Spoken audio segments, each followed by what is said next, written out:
name is Daniel Miller. I'm 31 years old, born and raised in Ohio, but for the past 2 months, I've been living in Chicago. After my company offered me a new position, I packed everything I had into a small moving van and drove here, thinking it would be a fresh start. The apartment wasn't perfect, but it had character. An old brick building from the 1920s, converted into modern units sometime in the last decade. The hallway smelled faintly of dust and fresh paint, and the elevator rattled like it might give out any second. My place was on the 8th floor, small, one bedroom, a narrow kitchen, and a wide window that looked out over the street below. At night when it rained, the city lights shimmered through the droplets in the glass, turning everything into blurry streaks of orange and white. I liked the rain. It reminded me of home. But the nights here were different, heavier. The walls seemed to hum with silence, and the sound of distant trains cut through the city like an echo that never quite faded. Neighbors? I didn't see many. Sometimes when I left for work, I'd hear footsteps in the hallway or catch the glimpse of someone's shadow disappearing behind a door.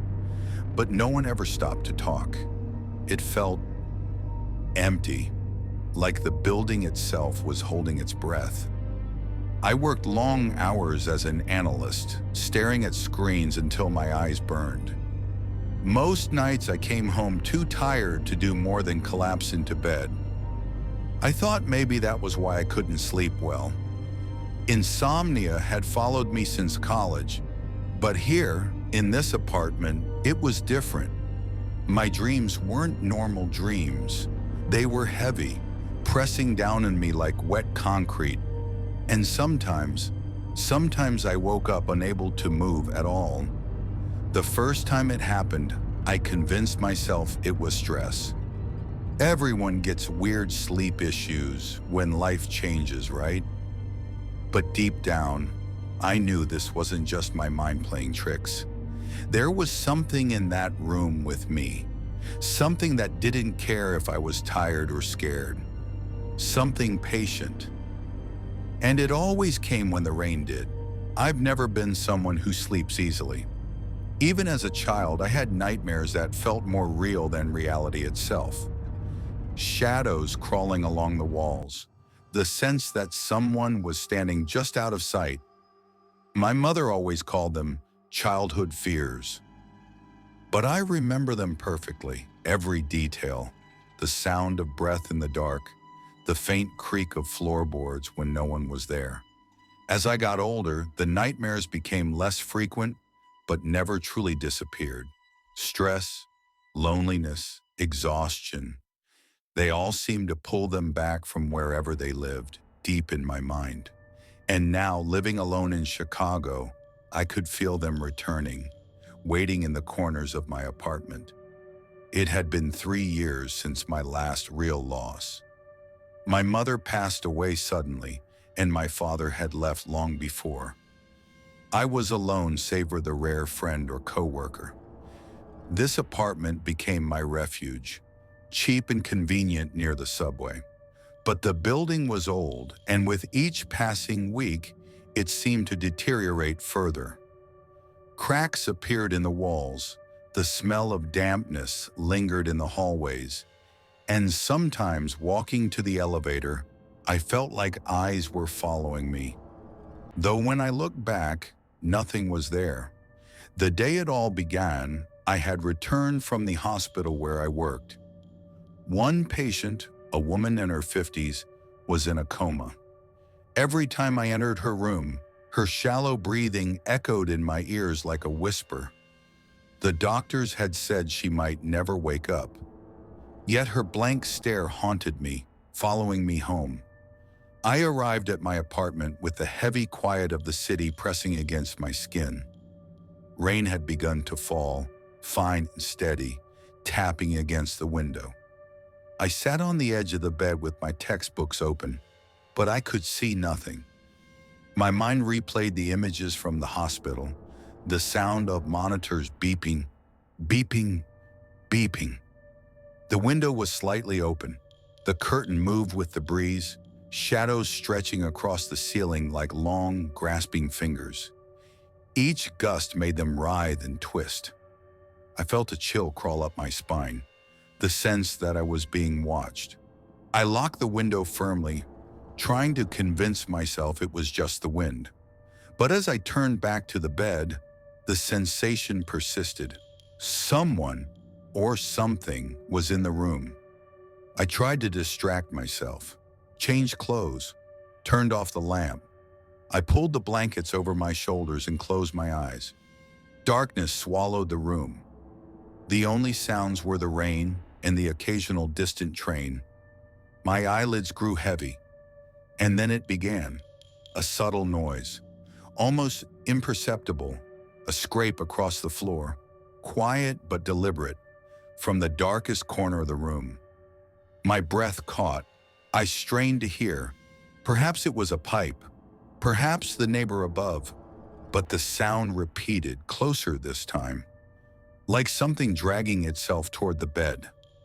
I tried to tell myself, Daniel, you're just tired. It's your imagination. I pulled the blanket tighter, closed my eyes, but the darkness behind my eyelids felt heavier. And in that stillness, I felt it, the first undeniable presence of the paralysis. My body would not move. My limbs were dead weight.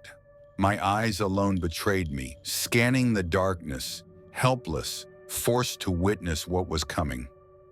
I lay there, frozen, unable to move a single muscle. My eyes were wide open, scanning the dimly lit room.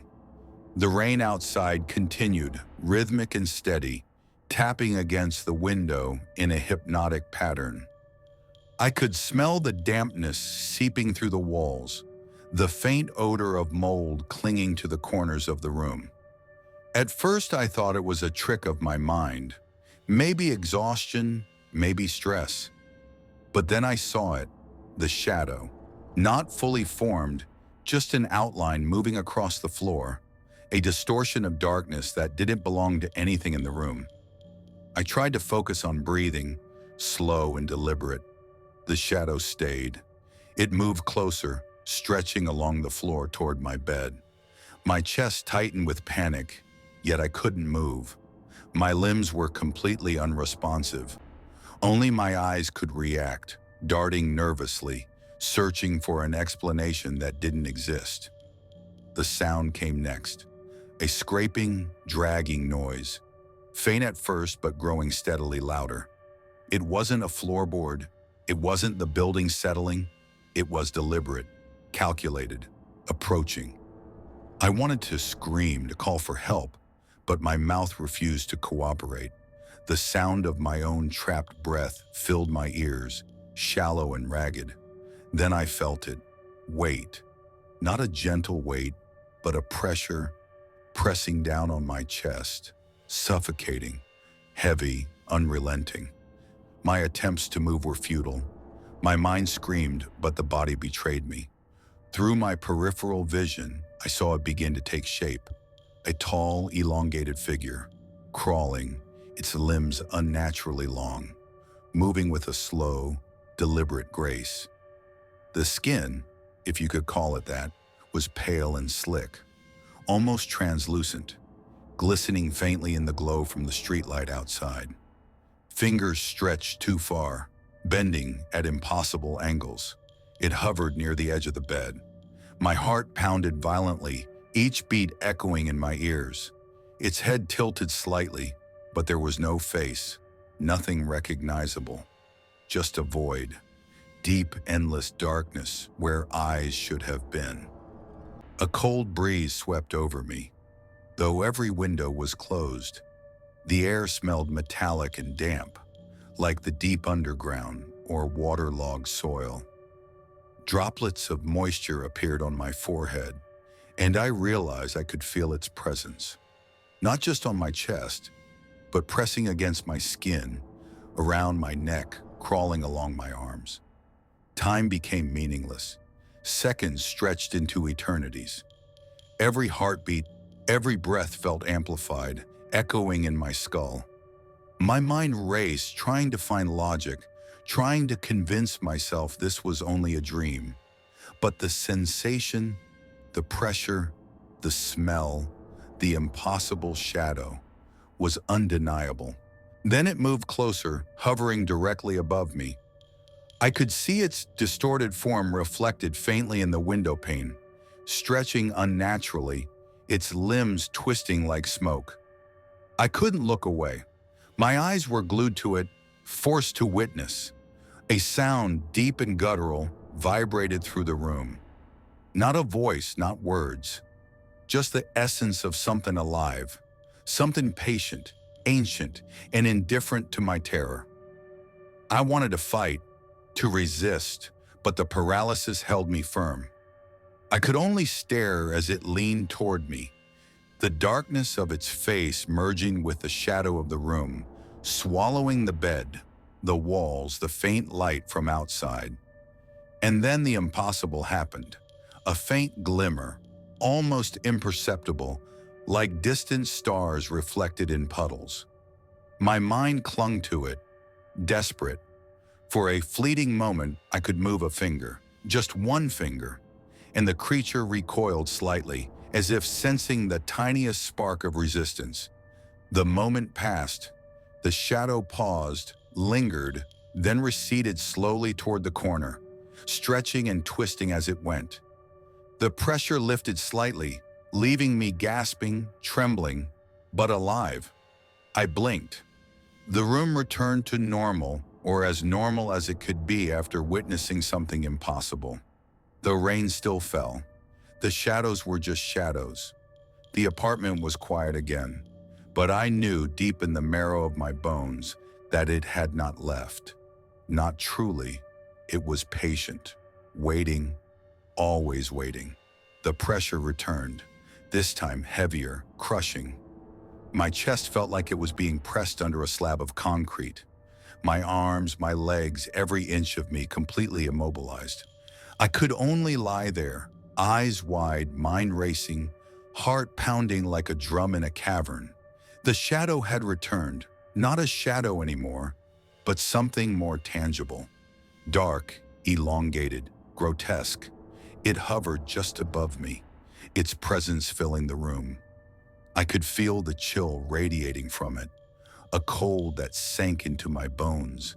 Creeping along my spine, I tried to tell myself to breathe slowly, to stay calm. But every inhale burned. Every exhale came out in shallow, desperate gasps. My eyes followed its movements, limbs bending unnaturally, stretching, twisting, as if defying human anatomy. The surface of its form was slick, almost wet, glistening in the faint light from the street outside. It leaned closer. My neck prickled as if icy fingers grazed my skin. A metallic, damp smell invaded my nostrils. My thoughts scrambled. I wanted to scream, to bolt, to vanish, but my body was unresponsive. The darkness of its face pressed closer. Infinite void. No eyes, no features. Just the sense of endless depth staring into me. My chest tightened further. I felt myself tipping, mentally, into that void. Time became meaningless. Minutes stretched into eternities. Every heartbeat, every tremor of fear magnified. I could feel my own mind fraying, trying desperately to separate reality from nightmare. And then, the first sound I could truly recognize, my own shallow breathing, trapped, amplified by panic. The creature reacted, its elongated head tilted, following the sound drawing nearer. Its fingers brushed my arm, cold, damp, clinging. I forced my mind to focus. I imagined moving, imagined escaping. With effort that felt impossible, I willed a single finger to twitch. Just one. A tiny defiance against the paralysis. The creature recoiled slightly, as if sensing resistance. Pressure lessened, but only a fraction. It hovered, studying me. A silent predator. Patient.